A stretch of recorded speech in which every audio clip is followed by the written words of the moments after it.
Olá, aqui é a Grazi Bonizzi e nesse vídeo a gente vai falar sobre que empresas podem ter o DevOps. A gente vai mostrar algumas configurações de time e divisão de responsabilidades que podem ser mais adequadas dependendo de cada cenário e os principais desafios que a gente vai lidar no caminho.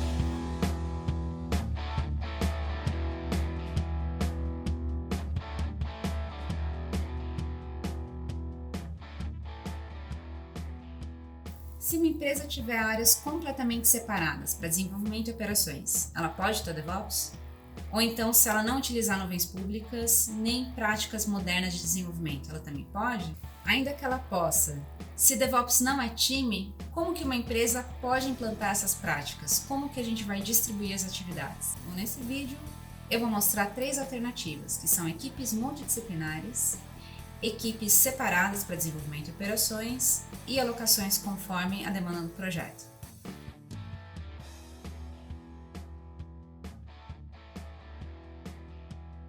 O primeiro cenário são equipes multidisciplinares. E ele é o mais intuitivo porque quando a gente imagina DevOps, que é desenvolvimento junto com operações, naturalmente a gente vai pensar que vão ter times com essas duas características, seja com pessoas com skills de infra e de desenvolvimento, ou então especialistas em infraestrutura e especialistas em desenvolvimento alocados no mesmo time. Esse cenário é adequado quando a empresa é responsável por uma solução que não exige alta disponibilidade. Ou seja, se a solução ficar fora do ar por uma hora, a empresa não vai tomar um prejuízo financeiro. Esse é o caso de aplicações que não envolvam operações financeiras ou comerciais diretamente, como sites institucionais ou então sites informativos. Ou então, quando a empresa utiliza práticas de desenvolvimento moderno, principalmente nuvens públicas. Isso porque, com os grandes provedores de nuvem pública, a gente consegue abstrair boa parte do esforço operacional que a gente teria para manter uma solução no ar. Por exemplo, com georredundância, a gente consegue publicar aplicações em data centers geograficamente separados e ainda que ocorra um desastre natural em um dos data centers, a gente vai ter o outro disponível. E também elasticidade, que é quando a gente configura as aplicações de uma forma que elas possam aumentar o número de instâncias ou diminuir conforme a demanda. Não só isso, recursos de gestão e monitoramento facilitam muito o trabalho do time. Então, essa atividade, quando o projeto não é altamente crítico, consegue ser absorvida pelo próprio time de desenvolvimento. Um outro caso é quando a empresa produz o software, mas não opera. Ou seja, ela desenvolve, entrega e o cliente que vai implantar e manter. Nesse cenário não faz sentido pensar num time de operações 24/7, porque a empresa não é responsável pela sustentação do produto.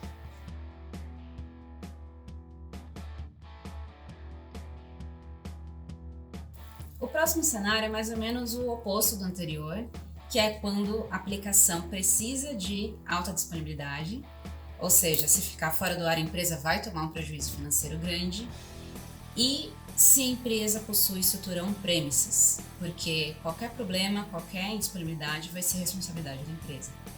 Então, nesse caso, não tem como fugir, a gente visualiza um time 24/7 responsável pela sustentação da solução.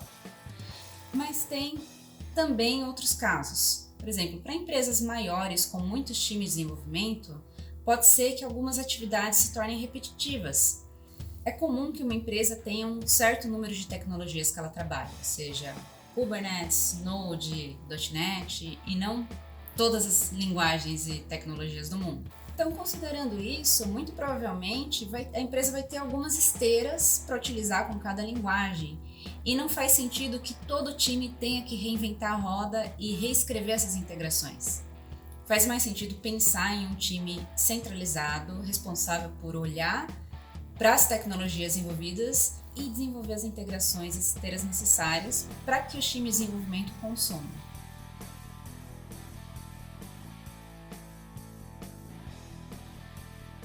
Os 2 cenários anteriores eram relativamente simples. Agora, a coisa começa a ficar complicada quando a empresa possui áreas completamente separadas para desenvolvimento e infraestrutura. Normalmente, isso puxa outros fatores, por exemplo, infraestrutura on-premises, práticas e tecnologias defasadas de desenvolvimento e também burocracia.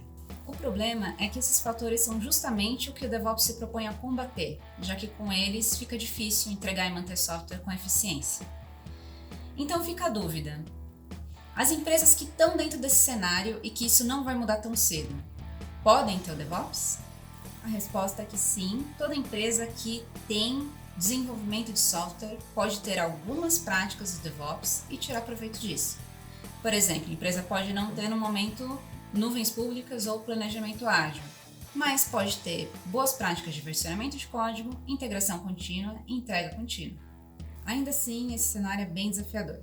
Normalmente o time de infraestrutura atende a empresa inteira e não um único projeto.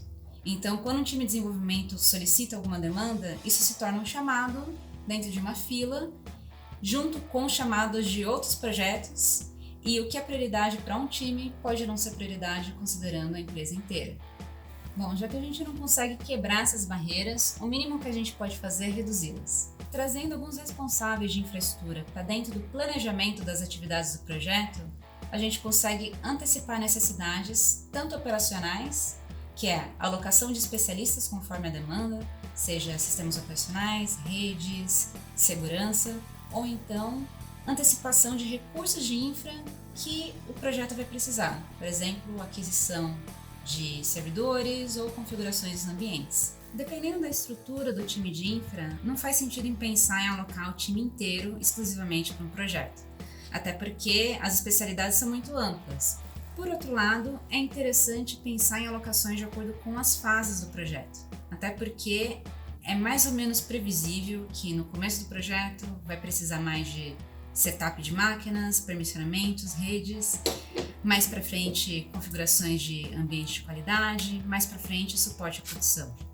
Dessa forma, o time de infra vai conseguir otimizar a distribuição de tarefas e poder atender mais de um projeto ao mesmo tempo. Isso não pode parar por aí, não é só no começo do projeto que ele tem que estar alinhado com o time de desenvolvimento, e sim, durante todo o planejamento de novas atividades, de novas sprints, conseguir coletar informações sobre o que está acontecendo de diferente na aplicação e o que vai ser necessário mudar no ambiente ou mesmo em alocações.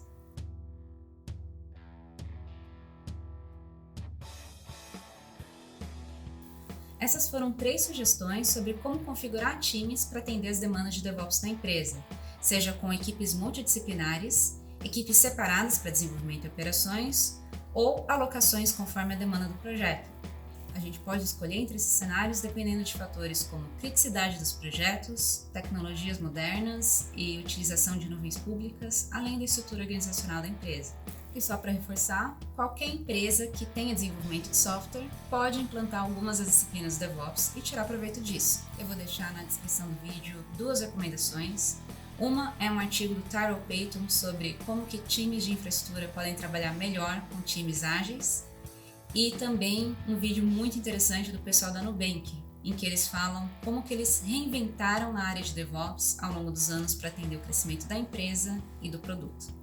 Se vocês tiverem gostado, por favor, curtam, compartilhem, se inscrevam no canal e até a próxima.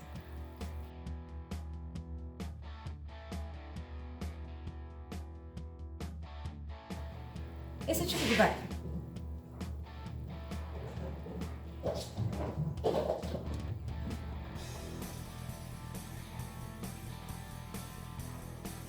Vem cá. Esse tipo de barreira é